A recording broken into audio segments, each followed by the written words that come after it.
Avis vascular centre మన దేశంలోనే the best varicose vein hospital.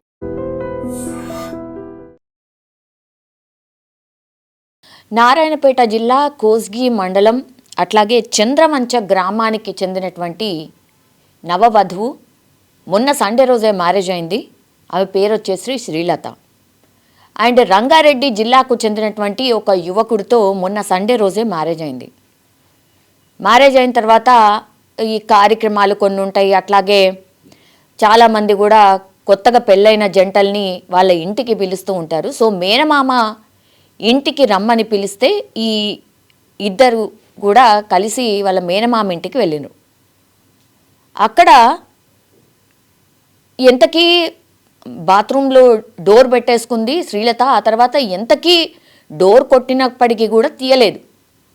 దీంతో చాలాసేపటి తర్వాత డోర్ని బద్దలు కొట్టి చూసేసరికి పురుగుల మందు తాగి ఆమె ఆ బాత్రూంలోనే ఆత్మహత్య చేసుకుంది. ఉటావుట్న దగ్గరలో ఉన్నటువంటి హాస్పిటల్కి తీసుకెళ్లారు. తీసుకువెళ్ళినా అక్కడ డాక్టర్స్ ఒకటే చెప్పిండ్రు ఆమె అప్పటికే చనిపోయింది అనేసి. దీంతో ఇప్పుడు అసలు ఈ యువతి కేవలం 3 రోజుల క్రితమే మ్యారేజ్ అయింది. అసలు ఏం జరిగింది ఏంటి? మరి పెళ్ళి ఇష్టం లేదా?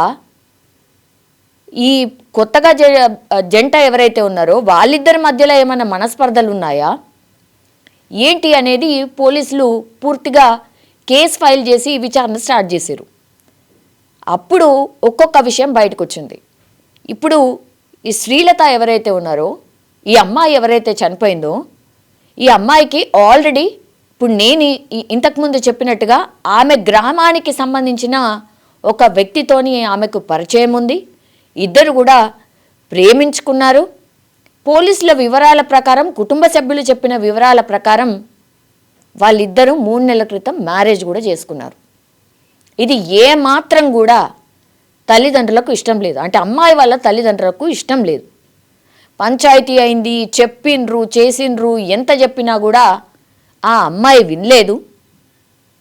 దీంతో ఈ అమ్మాయి వాళ్ళ తల్లిదండ్రులు ఎవరైతే ఉన్నారో వాళ్ళు ఆత్మహత్య యత్నానికి కూడా పాల్పడ్డారట. దీంతో పెద్దల సమక్షంలో పంచాయతీ అయింది. అసలు పెద్దల్ని ఒప్పించి పెళ్లి చేసుకోవాలి కదా, ఎందుకంటే సేమ్ గ్రామానికి సంబంధించిన ఇద్దరు వ్యక్తులు కాబట్టి. ఆయన పేరు వచ్చేసి శ్రీశైలం. నేను ఇంతకుముందు చెప్పినట్టుగా ఆమె ప్రేమించింది శ్రీశైలం, ఆమె పేరు వచ్చేసి శ్రీలత. సో 3 నెలల క్రితమే మ్యారేజ్ అయిన తర్వాత పెద్దల సమక్షంలో మరి ఏం జరిగిందో ఏం మాట్లాడినరో తెలియదు. కానీ ప్రేమించి ఎవరైతే యువకుడిని మ్యారేజ్ చేసుకుందో ఆ పెద్దల సమక్షంలో మాట్లాడితే ఏకంగా ఈ శ్రీశైలం అనే వ్యక్తి నాకు శ్రీలతని పెళ్లి చేసుకోవడం ఇష్టం లేదని చెప్పిండట. ఒక్కసారిగా అమ్మాయి షాక్. అసలు అంత ప్రేమించి మ్యారేజ్ చేసుకున్న తర్వాత, ఇంత ఎదిరించి మ్యారేజ్ చేసుకున్న తర్వాత లాస్ట్కి వస్తే ప్రేమించిన అబ్బాయే నాకు ఇష్టం లేదు ఈ అమ్మాయి అని చెప్పిన తర్వాత ఆ అమ్మాయి పరిస్థితి ఏంటి అనేది ఊహించుకోండి. సరే, ఇందులో ఇంకో కోణం కూడా ఉండొచ్చు. అంటే బెదిరించినరో, ఆయనని ఇట్లా చెప్పాలని చెప్పినరో, ఏం చేసిరో తెలియదు. కానీ ఆ పిల్ల ముందట మాత్రం నాకు ఇష్టం లేదు ఈమెను పెళ్లి చేసుకోవడం, నేను కలిసి ఉండలేను, నాకు వద్దు అన్నట్టుగానే చెప్పాట. దీంతో శ్రీలత ఎంత భయంకరం ఉంటుంది ఆ పిల్ల పరిస్థితి ఒకసారి ఊహించుకోవచ్చు. 3 నెలల క్రితం ఇదంతా కూడా జరిగింది. పెద్దల సమక్షంలో పంచాయతీ అయింది కాబట్టి మళ్ళా కూసోబెట్టి అందరి పిల్లను కూసోబెట్టి సముదాయించి, అట్లా కాదు మంచి చెడు చెప్పి మన కుటుంబం ఇది కాదు అని, నీ ఫ్యూచర్ బాగోదు ఆ పిల్లగాడితోని అని, ఆయన మోసం చేసినోడిని నువ్వు గుర్తు చేసుకొని ఏం చేస్తావు అని, అయిపోయిందేదో అయిపోయింది, మాకు మీ మీద ప్రేమ ఉన్నది అని, ఇట్లా ఎన్ని చెప్పాలనో అన్ని చెప్పిండ్రు. ఆ పిల్లకి మొన్న సండే రోజు మ్యారేజ్ చేశారు. తీరా చూస్తే ఆమెకు ఆ మ్యారేజ్ ఇష్టం లేదు. అంటే మనసులో ఒకతను ఉండిపోయింది, దాని నుంచి బయటకు రాలేకపోయింది. తీరా చూస్తే ప్రేమించిన వ్యక్తే ఈమె నేను పెళ్లి చేసుకోలేను, నాకు అసలు ఆ మ్యారేజే ఇష్టం లేదని చెప్పిన తర్వాత ఆ పిల్ల పరిస్థితి ఇక నేను బతికి కూడా వేస్ట్ అనుకున్నా. అంతే సింపుల్. వీళ్ళు బలవంతంగా మ్యారేజ్ చేసిర్రు. వాళ్ళు బాగానే ఉంటుందిలే, సర్దుకుంటుందిలే అని అనుకుంటారు ఎవరైనా సరే. ఇంకొక భాగస్వామి జీవితంలోకి వచ్చిన తర్వాత ఇవన్నీ మర్చిపోయి, పాతయన్నీ మర్చిపోయి మళ్ళీ జీవితం ముందుకు సాగుతుందనే అనుకుంటారు. ఇప్పుడు ఇంత పెద్ద ఇన్సిడెంట్ జరిగిన తర్వాత కూడా ఇంకా వాళ్ళ తల్లిదండ్రులు కానీ వాళ్ళ కుటుంబ సభ్యులు కానీ కాన్సన్ట్రేషన్ అమ్మాయి మీద ఎక్కువ పెడతారు. మంచి చెడు అసలు ఏం జరుగుతుంది చూస్తూ ఉంటారు. అవన్నీ కూడా చూసిండ్రు. తీరా చూస్తే కరెక్ట్ మ్యారేజ్ అయిన 3 రోజుల తర్వాత ఆ అమ్మాయి ఆత్మహత్య చేసుకుంది. ఇప్పుడు పోలీసులకు 3 డిఫరెంట్ వర్షన్స్ వినిపిస్తున్నాయి. ఒకటి, ప్రేమించి పెళ్లి చేసుకుంది కాబట్టి ఆమెను బలవంతంగా తీసుకొచ్చేశారు, అతనిని విడగొట్టి, కాబట్టి ఆత్మహత్య చేసుకుందని ఒకటి.